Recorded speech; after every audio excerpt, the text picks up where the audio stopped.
Film की शुरुआत होती है और हम एक लड़की को देखते हैं जो कि समुद्र में बहकर एक आइलैंड के किनारे पर आ गई थी। इस लड़की का नाम जैन होता है और इसके साथ इसका फ्रेंड ब्रैड भी यहाँ बहकर आ गया था। वो उसके पास जाकर उसे चेक करती है तो पाती है कि वो बुरी तरह से जख्मी था और कुछ ही देर में वो मारा जाता है। ये देखकर वो काफी परेशान हो जाती है और बाद में उसकी बॉडी को वहीं पर छोड़कर वो उस आइलैंड को एक्सप्लोर करने लगती है। लेकिन इस आइलैंड पर कोई भी नहीं होता, ये पूरा आइलैंड सुनसान था, यानी कि ये लड़की यहाँ पर फंस चुकी थी। इसके बाद जब वो आइलैंड में अंदर जाती है तो उसे एक जगह पर एक थैला मिलता है जिसके अंदर उसे एक लेडीज का पर्स और कुछ बच्चों का सामान मिलता है।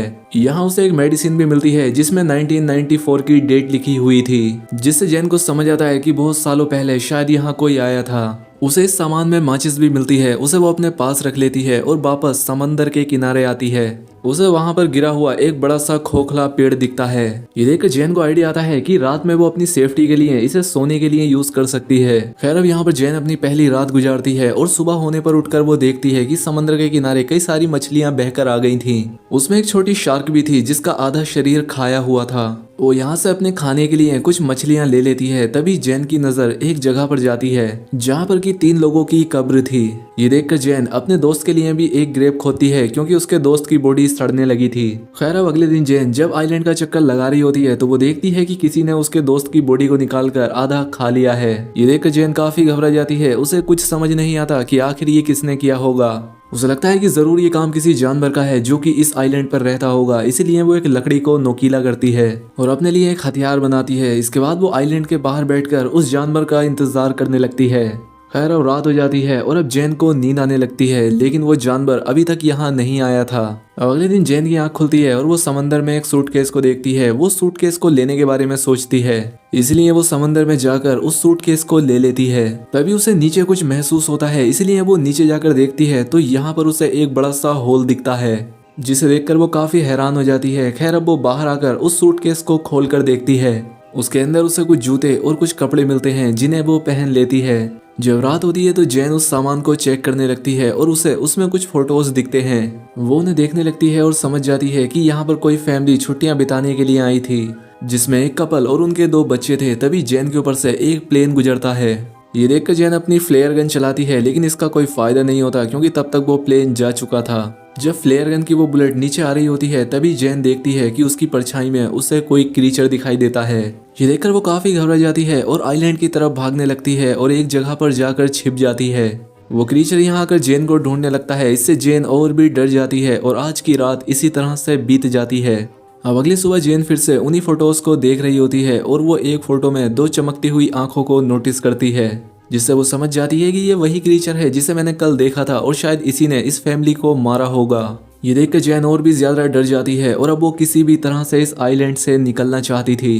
अब इसके बाद वो सूटकेस को खोलती है और उसमें अपनी लाइफ जैकेट डालती है ताकि उसके सहारे वो तैरकर यहाँ से बाहर निकल जाए। इसके बाद वो सूटकेस में बैठकर यहाँ से निकलने की कोशिश करती है, लेकिन वो सूटकेस पलट जाता है। अब उसका ये प्लान फेल हो चुका था, इसलिए वो वापस उसी आइलैंड पर आ जाती है। लेकिन अब उसे उस क्रीचर से बचने के लिए कोई सेफ जगह चाहिए थी, इसीलिए उसे वो गिरा हुआ पेड़ दिखता है। क्योंकि उसमें एक बड़ा सा होल था, इसीलिए वो आज रात उसी में सोने का डिसाइड करती है। खैर अब जब रात होती है तो वो क्रीचर फिर से यहाँ आता है और उसे ये भी पता लग जाता है कि जैन उस पेड़ के होल में छिपी हुई है। इसीलिए वो क्रीचर उस पेड़ को तोड़ने की कोशिश करता है, लेकिन वो ऐसा नहीं कर पाता और थक हार कर वापस चला जाता है। अगली सुबह जैन उस पेड़ से बाहर निकलती है और देखती है कि उस क्रीचर ने कल रात इस पेड़ पर कई वार किए थे, जिससे वो काफी डैमेज हो गया था। इसके बाद वो उससे बचने के लिए एक नया प्लान बनाती है। वो समंदर से कुछ बड़ी मछलियां पकड़ती है और उन्हें वहीं एक पेड़ पर टांग देती है। उसका प्लान था कि जब रात में वो क्रीचर यहाँ आएगा तो वो इन मछलियों को खाकर वापस चला जाएगा और इससे उसकी जान बच जाएगी। अब जैन अगली सुबह उठकर देखती है कि उसका ये प्लान काम कर गया। उस क्रीचर ने यहाँ आकर उन मछलियों को खा लिया था, जिससे जैन की जान बच गई थी। तभी जैन की नजर समंदर के किनारे पर जाती है जहाँ किसी की बॉडी बहकर आ गई थी। ये देखकर वो उस बॉडी के पास जाती है और देखती है कि ये बॉडी काफी सड़ चुकी थी। ये देखकर उसके मन में एक आइडिया आता है और वो इस बॉडी को भी वहीं पेड़ पर लटका देती है ताकि वो क्रीचर उस बॉडी को ही आकर खाए और चला जाए। अब उसके लिए यहाँ सरवाइव करना काफी मुश्किल हो गया था। आज रात के लिए उसने यहाँ पर एक गड्ढा बनाया था जिसमें जाकर वो छिप जाती है और उस क्रीचर के आने का इंतजार करती है। जब रात होती है तो वो क्रीचर यहाँ आता है और जैन पहली बार उस क्रीचर को देखती है। वो उस क्रीचर को देखकर काफी डर जाती है क्योंकि वो काफी खौफनाक था। अब वो यहाँ आकर उस बॉडी को खा जाता है। तभी जैन को अपने पास से कुछ आवाजें आती हैं और जैसे ही वो देखती है तो उसे वहाँ उस क्रीचर के पैर दिखाई देते हैं। ये देखकर वो और भी ज्यादा घबरा जाती है, लेकिन किसी तरह से खुद को कंट्रोल करती है। अब अगली सुबह जब जैन उठती है तो वो अपने लिए एक सेफ जगह चाहती थी। अब क्योंकि उसने उस क्रीचर की हाइट देख ली थी, इसीलिए वो अपने लिए पेड़ के ऊपर एक झूला तैयार करती है ताकि वो क्रीचर उस तक ना पहुंच सके। इसके बाद वो उस झूले में जाकर बैठ जाती है। खैर अब जब रात होती है तो वो क्रीचर फिर से यहाँ आता है और उसे यहाँ जैन के होने का एहसास हो जाता है। इसलिए वो उस झूले वाले पेड़ को जोर जोर से हिलाने लगता है, जिससे वो झूला टूट जाता है और जैन नीचे गिर जाती है। अब वो क्रीचर जैन का पीछा करने लगता है और जैन अपनी जान बचाकर भागने लगती है। तभी जैन देखती है कि वो क्रीचर जमीन से ज्यादा तेज पानी में दौड़ रहा है और वो पल भर में उसके सामने आकर खड़ा हो जाता है। लेकिन जैन अपने उस लकड़ी के औजार को उस क्रीचर के पेट में घुसा देती है। वो क्रीचर जैन को उठाकर पानी में फेंक देता है और जैन खुद को किसी तरह से संभालती है। जैन देखती है कि वो क्रीचर यहाँ से जा चुका है और अब वो पानी से बाहर आ जाती है और वहीं एक पेड़ पर जाकर छिप जाती है। अगली सुबह जब जैन उठती है कि उसका पैर काफी जख्मी हो चुका था, इसलिए वो खुद को साफ करने के लिए समंदर में जाती है। जब वो यहाँ नहा रही थी तभी उसकी नजर दूर एक राफ्ट पर जाती है जिसमें उसके दो दोस्त थे जो कि किसी तरह से सरवाइव करके यहाँ आ गए थे। उनका नाम लूकस और मिया होता है। इन्हें देखकर जैन काफी खुश होती है। अब ये जैन के पास आकर बैठ जाते हैं और जैन उन्हें खाने के लिए कुछ मछलियां देती है। वो यहाँ पर इन्हें उस क्रीचर के बारे में बताती है। वो कहती है कि हमें जल्द से जल्द यहाँ से निकलना होगा क्योंकि मैं यहाँ पिछले 7 दिनों से फंसी हुई हूँ। लेकिन लूकस और मिया उसकी बातों पर विश्वास नहीं करते। उन्हें लगता है ये झूठ बोल रही है। वो कहते हैं कि हम पिछले 5 दिनों से समंदर में भटक रहे थे और अब जाकर हमें ये आइलैंड मिला है। ये दोनों यहाँ से नहीं जाना चाहते थे। अब जैन उन्हें वो तस्वीरें भी दिखाती है जिनमें वो क्रीचर साफ दिखाई दे रहा था, लेकिन फिर भी वो दोनों यहाँ से नहीं जाना चाहते थे। जैन समझ जाती है कि ये उसकी बात नहीं मानेंगे।